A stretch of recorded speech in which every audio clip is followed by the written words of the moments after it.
What if I told you there is a laziest way to get good at anything? What if you could learn anything in half the time it normally takes? And what if you could beat people with more talent than you and people who work harder than you at the same time? Sounds like a scam. But it isn't. They're two people trying to get good at the guitar. One of them practices 3 hours a day. Sore fingers. No days off. Grinding. The other one practices 25 minutes. Twice a week. Barely thinks about it in between. 6 months later, they're at the exact same level. So what happened? What if the amount of effort you put in was never actually the thing that mattered? In the late 1800s, an Italian economist named Vilfredo Pareto was staring at his garden. He noticed something strange. 20% of his pea plants were producing 80% of the peas. Out of curiosity, he checked something completely unrelated: the land ownership in Italy. And surprisingly, it has same pattern.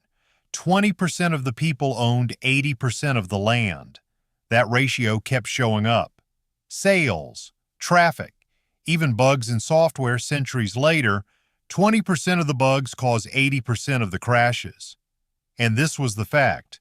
Skill works the same way. A small slice of what you're supposed to be practicing is doing almost all of the work. The laziest move isn't doing less. It's figuring out which 20% to stop wasting time on the other 80. There's a concept from strength training that quietly changed how top performers in every field think about practice. The minimum effective dose. It's not the least you can get away with. It's the smallest input that still produces the full result. Lift more than that, and you're not getting stronger faster. You're just getting more tired. Practice more than the effective dose, and you're not getting better faster. You're just burning hours. Most people assume effort and results move in a straight line. Do double the work, get double the progress. But the real curve flattens out fast. Past a certain point, extra hours are just extra hours. The lazy path is stopping exactly where the curve bends and going home. In the 1880s, a German psychologist named Hermann Ebbinghaus ran a brutal experiment on himself. He memorized meaningless syllables, then tested how much he'd forgotten, hour by hour, day by day. The results were almost insulting. Within one day, he'd lost over half of it. Within a week, most of it was gone. This is called the forgetting curve, and it's the reason cramming feels productive and does almost nothing. But Ebbinghaus found the fix, too. Hit the material again right before you're about to forget it, and the forgetting slows down. Each review buys you more time before the next one. This is spaced repetition, and it means 20 focused minutes at the right moment beats 3 hours at the wrong one. You're not fighting your lazy brain. You're finally working with it. You've probably heard the 10,000-hour rule: put in 10,000 hours, become a master. Except that's not what the actual research said. The psychologist behind that number, Anders Ericsson, spent years studying elite performers, violinists, chess champions, surgeons, and the thing that separated the best from the rest was never just hours logged. It was something he called deliberate practice, narrow, uncomfortable, and specific, working right at the edge of what you can't yet do, getting immediate feedback, stopping the second you plateau instead of grinding through it out of habit.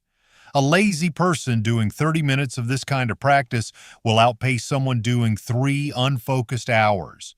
Not because they worked harder, because they refused to waste effort on repetition that wasn't teaching them anything new. Here's the most ignored part. The real secret weapon of people who look disciplined isn't willpower. It's laziness, aimed correctly. They don't rely on motivation to practice. They make practicing the easiest possible option in the room. Guitar left out on the couch instead of in its case. Workout clothes laid out the night before. The bad habit gets an extra step added to it. The good habit gets a step removed. They're not fighting their own laziness. They're redirecting it, so the lazy choice and the right choice become the same choice.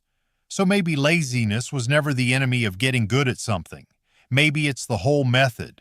Pareto's garden, the forgetting curve, deliberate practice, friction design. Every single one of them is really just the same question. asked by people who didn't want to waste a single unnecessary hour.